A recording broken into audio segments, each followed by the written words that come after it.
Bonjour à tous et bienvenue dans un nouvel épisode de la Pause Tech. Aujourd'hui, on teste un drone qui ressemble au DJI Avata, qui est à peu près le même prix qu'un DJI Avata, mais qui n'est pas du tout comme un DJI Avata. Alors pourquoi est-ce qu'il faudrait l'acheter? C'est ce qu'on va voir aujourd'hui dans ce test. Tout de suite, générique.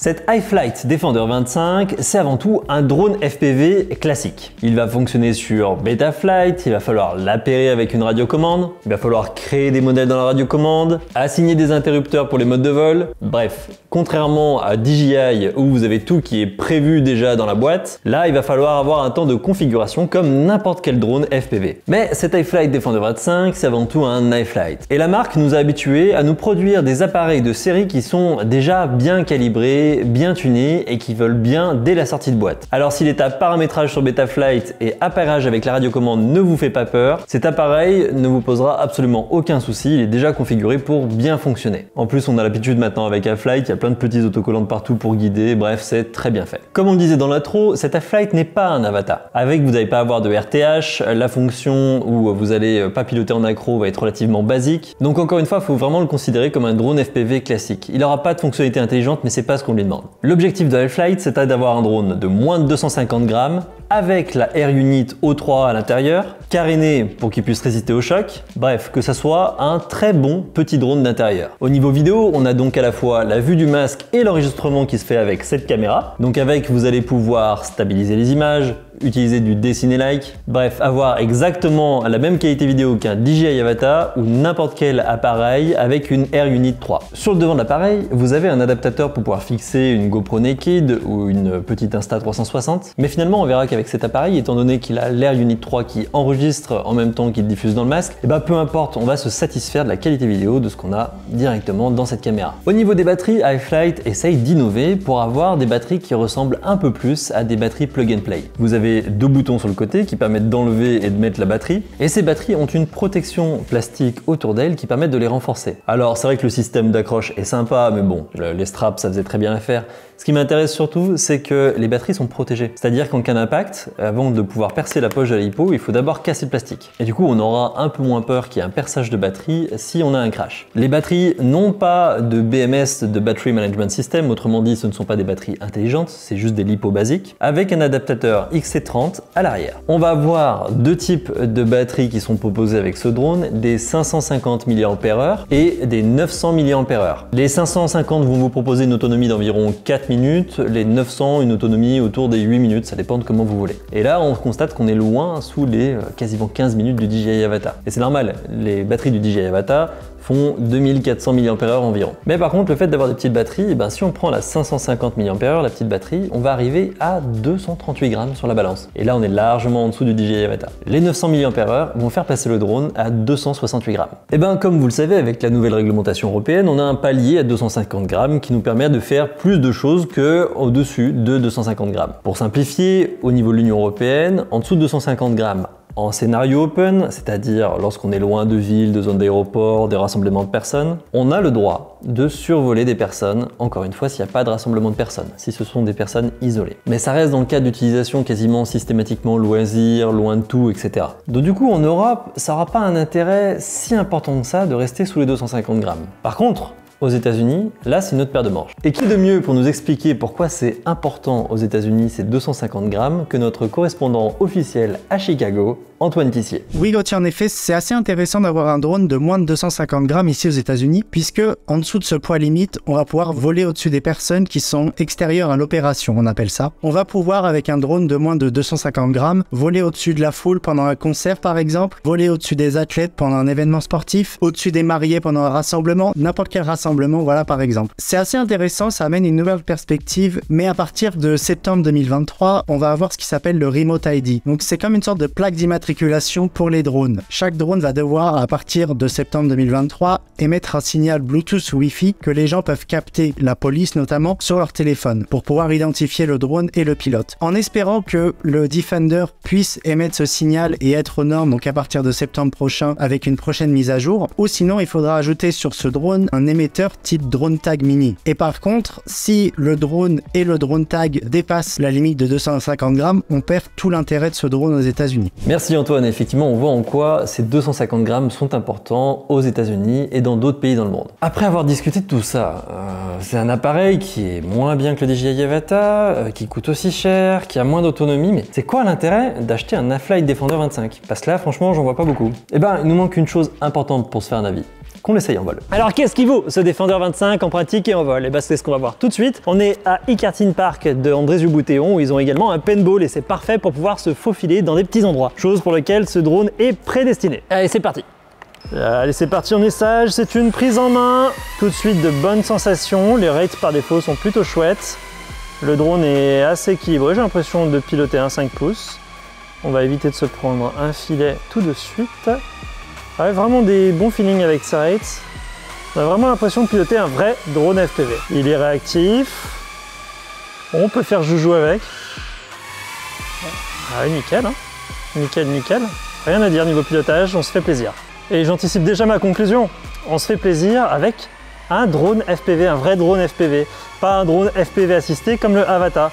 S'il y a bien un avantage qu'il y aura, je pense, par rapport à un DJI Avata, ce sont ses sensations de vol.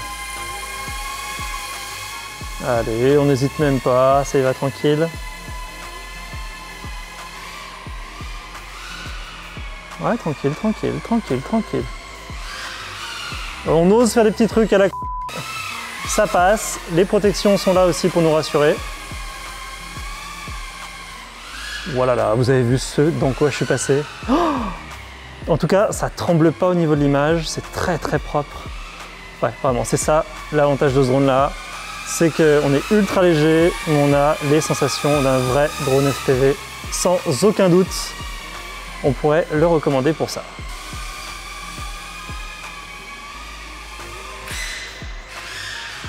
Mais ça pardonne tout ce drone! Je me suis fait un frontal et ça moufte même pas! Allez, me gusta! Et pour oser ça en intérieur, je ferai pas ça avec le Avata, hein, très franchement. Oh là là, ça passe!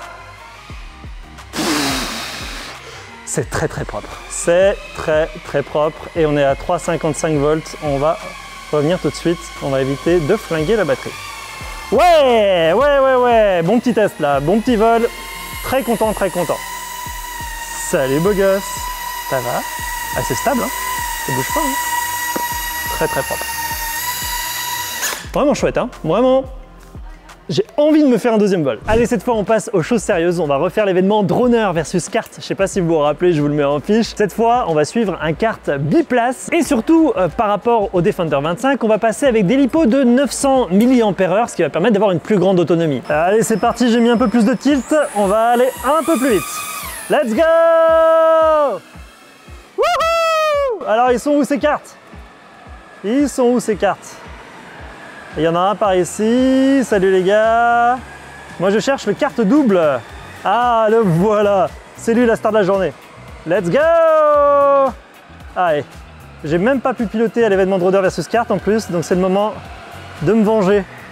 Miaou. Miaou. Il va falloir être un peu plus agressif que ça dans les dépassements. Allez, on y va, on y va, on y va. Allez les gars. C'est le moment de montrer que vous êtes des accros du volant. Oh là là, heureusement ils ont des casques. C'est ça qui est bien avec le karting. Allez, on y va. Let's go, let's go, let's go. Allez, il faut s'approcher là, il faut s'approcher, sinon on voit rien.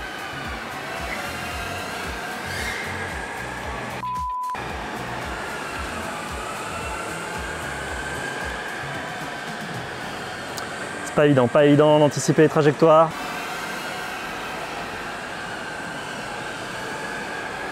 Allez, faut y aller là! Il n'y a rien de plus dur que le suivi. Et en même temps, je fais de la parce que je parle. Satanée vidéo YouTube, obligé de commenter en même temps. Du coup, je fais n'importe quoi. Allez! On se concentre. Allez, on y va là. On veut du beau plan.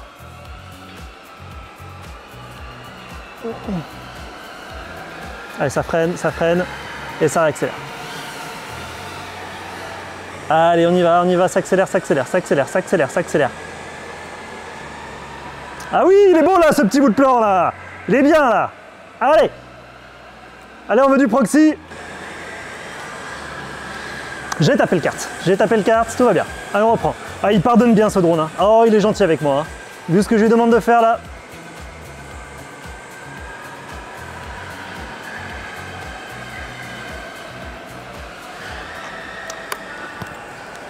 Oh, le drone. Le drone est dans le kart. Incroyable, j'aurais voulu le faire exprès, j'y serais pas arrivé.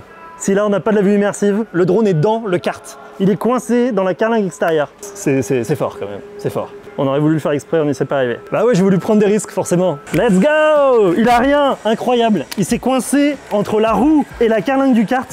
Il a rien. C'est la folie.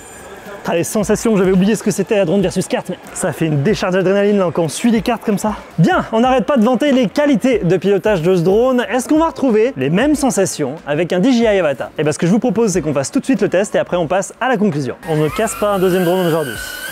On va essayer. Bah, les sensations de vol, voilà, tout de suite, sont un peu moins naturelles avec de l'Avata. C'est ce qu'on retrouve un peu sur tous les drones DJI, sur le DJI FPV, sur l'Avata justement. On a toujours des modes de vol qui ne correspondent pas à ce qu'on a l'habitude de ressentir avec une frame 5 pouces et qu'on ressent du coup bien avec le Defender 25. Niveau vidéo, vous ne devez pas avoir une différence énorme étant donné que c'est tous les deux du OcuSync 3. J'ai moins de sensations en termes de fluidité de vol et du coup j'ose moins m'approcher proche du kart. Je ne saurais pas comment décrire ça. Hop, on a évité un poteau, tout va bien. En sensation de vol, c'est plus naturel avec des drones Betaflight et donc avec le iFlight 25. L'Avata il a plein d'autres qualités mais si vous cherchez uniquement la bonne sensation de vol, bah, c'est pas avec l'Avata que vous trouverez exactement ce que vous cherchez. Du coup, sur un truc un peu à sensation comme ça, bah, je serais presque plutôt pro Defender 25 plutôt que l'Avata. Wouh! Eh ben, de bonnes sensations, mais un peu plus de tremblement, un vol un peu moins naturel. Bref, ça rejoint ce que je pensais avoir avec la comparaison entre les deux. Et ben voilà, la conclusion, elle est là. Et c'est plus ou moins la même qu'on avait entre le DJI FPV et les frames 5 pouces qu'on pouvait avoir habituellement sur le marché. Si vous prenez un appareil DJI, vous aurez un appareil qui est très complet. Très facile à prendre en main, rassurant avec son RTH, avec des fonctions de stabilisation qui sont très poussées. Mais ça vole comme une patate. Si vous voulez des vraies sensations de vol, on le répétera jamais assez, rien ne vaut une frame 5 pouces en carbone, comme par exemple l'iFlight Nazgul F5 qu'on avait testé sur la chaîne en même temps que l'Airunit O3. Et on va retrouver exactement la même chose entre l'Avata et ce iFlight Defender 25. Si je devais aller en prestation et faire des plans doux, je pense que je prendrais un DJI Avata. Il n'y aura pas besoin forcément d'avoir de l'engagement, de prendre des gros risques, et en même temps, ces fonctions intelligentes me rassureraient par rapport à si je rencontre des problèmes à proximité de personnes, etc. Mais en vrai, si j'ai envie de m'éclater, je pense que je prendrais plutôt celui-là. On sent bien l'appareil, on a des vraies sensations de vol comme si on était un oiseau. Et on se fait plaisir avec, on ose prendre plus de risques. Vous l'avez vu sur les images. Je me suis beaucoup plus éclaté et j'ai pu prendre des plans plus spectaculaires avec cette machine qu'avec un Avata. Je vais vous dire franchement, au début de ces tests, je ne pensais pas l'aimer. Et au final, il va faire partie intégrante de notre parc machine. Voilà, c'est tout pour ce test. J'espère que ça vous aura plu. N'oubliez pas de vous abonner. Et je vous dis à très bientôt pour un nouvel épisode de la Pause Tech. Salut!